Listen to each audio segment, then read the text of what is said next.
Regardons maintenant dans Amos 3.3, puisque tu ne peux pas réussir sans être d'accord avec Dieu. Dieu commence à nous poser des questions.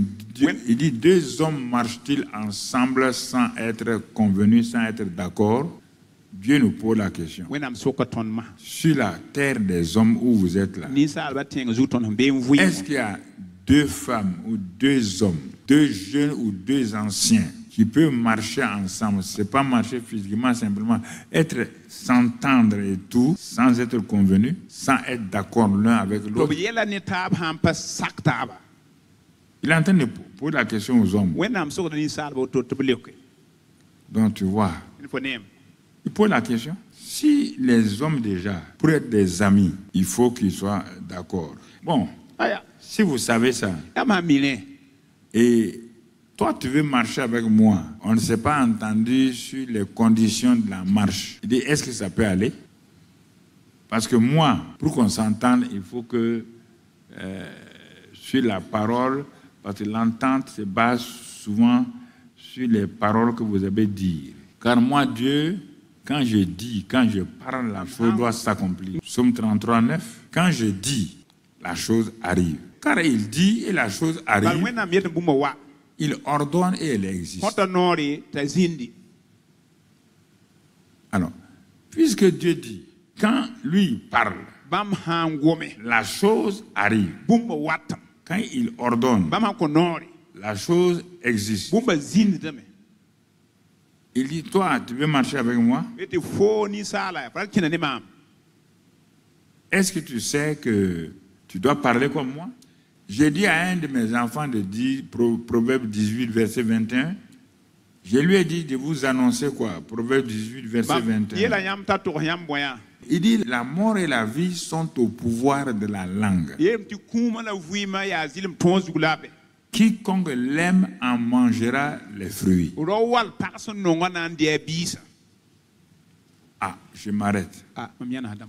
Dieu dit, quand lui dit quelque chose, il ordonne quelque chose, ça fonctionne. Toi, tu es un être créé à mon image.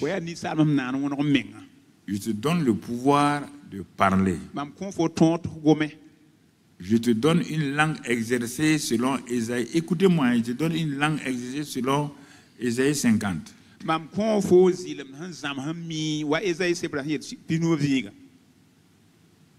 Tout ça, c'est pour que tu sois comme moi. C'est pour que tu dises les choses que tu veux voir s'accomplir. Parce que quand je t'ai créé, je t'ai donné l'autorité. Je t'ai parlé. Toi et moi, si nous devons marcher, comme j'ai dit à Amos, pour que 2 hommes marchent ensemble, il faut qu'ils soient d'accord. Quelqu'un ne peut pas dire ça et puis l'autre dit ça et puis ils ne vont jamais marcher ensemble. Il en est de même de moi et de vous. Quand moi je dis ça, que ce soit la mort ou la vie, ça se passe. Il dit, toi aussi, je te donne la même autorité. Une langue exercée pour parler. Toute ta puissance sur la terre va être liée à ta manière de parler, pas à ta prière. La prière ne suffit pas, non. Ta manière de parler. On n'a pas dit ta prière produit la mort ou la vie. Écoutez-moi très bien. On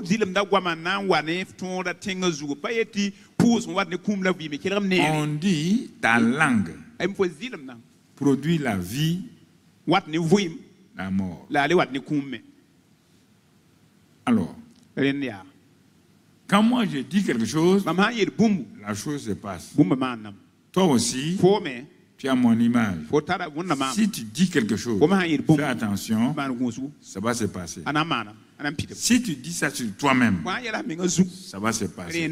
Si tu dis ça sur tes enfants, tu t'arrêtes, une maman insensée, et tu dis à ta fille, comme ton papa m'a fait souffrir, toi aussi, ton mari va te faire souffrir, que tu veux ou pas, tu verras ta fille la souffrir, tu la verras, tu n'as qu'à gêner, prier, tu as déjà maudit.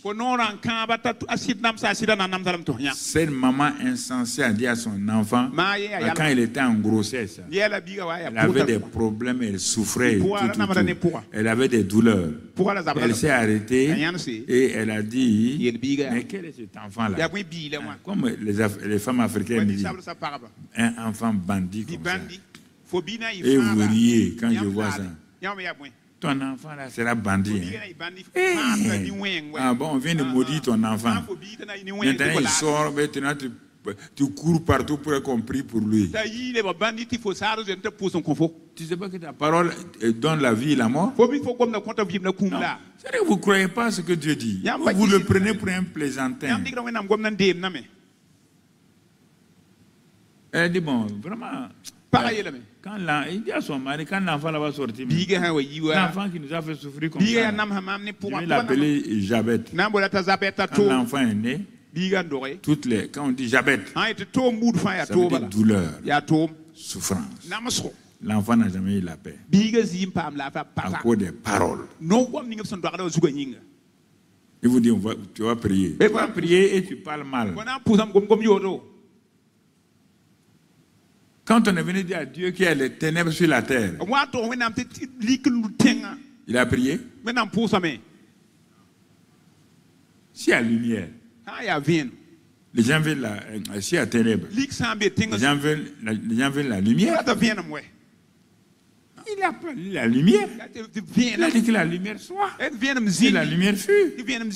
Il n'a pas dit, ah oui, c'est mon ennemi qui a fait ça. Les ténèbres là, comment on va faire? Il a dit non, non. Il a dit que la lumière soit.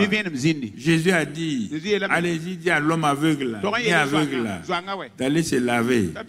La lumière va venir. Dans Jean 8, 12, il dit ça. Et puis il dit, quiconque, je suis la lumière. Quiconque me suivra, sera dans la lumière, va produire la lumière. Toi, tu ne produis pas la lumière. Quand toi, tu parles, c'est les ténèbres, c'est les mauvaises choses. Jésus te dit, quiconque me suit. Tu as vu l'homme là, non? L'homme qui est né aveugle, il n'est pas devenu aveugle. Il est né, il n'a jamais vu la lumière. J'ai dit ma parole.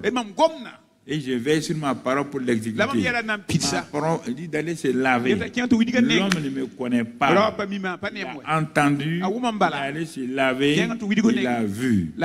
C'est ça que Dieu voulait nous habituer, qu'on s'habitue à ça pour parler comme ça. Non, on est chrétien, on parle le langage de Satan et maintenant on veut aller gêner et prier.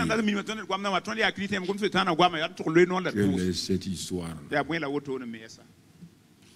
Tu te maudis et tu vas aller gêner.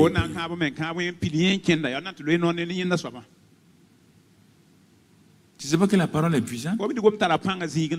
Elle est plus puissante que la prière.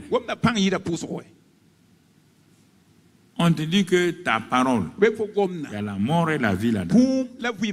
Pas la parole de Satan. Hein? La parole de Satan ne peut pas me tuer. Non. Ma propre parole me tue, me détruit, me donne la vie. Ma propre parole. On ne s'en sortira pas. La mort dit, ok, comme vous vous en sortirez pas, il n'y a pas de problème. Démon, vous avez entendu.